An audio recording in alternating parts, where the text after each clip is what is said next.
He's done wrong. He's my son. I love him. I'm forgiving him. How many families right now, because we say we forgive, but we really don't? True forgiveness is kind of like Thomas Edison with the light bulb. It said it took 20, everybody tells a story about how many times he tried the light bulb.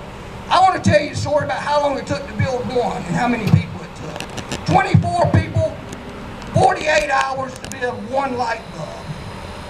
And they built over 2,000 before he got it right. But they had built one, and they had this young lad that worked with them, and they had to be taken up to the lab upstairs to do the next phase. So he told this young lad to come here, and he put the light bulb in his hand, and the young lad was, shaking and nervous, and he started walking up with his, he knew the work that went into the light bulb. And each step he'd creep up, he's thinking, oh, my hands are shaking and sweaty. He said, but he got to the top, and when he got to the top, he took his eyes off what he was doing, and he dropped the light bulb, and it broke and splattered everywhere.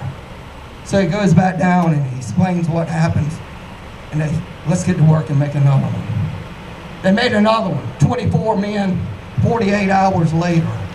Here's another light bulb, needs to go up to the lab. He calls that same child again to take the light bulb. Why? It's true forgiveness. That's why. In other words, when he said he forgave them, hey, it's okay, I forgive you, accidents happen.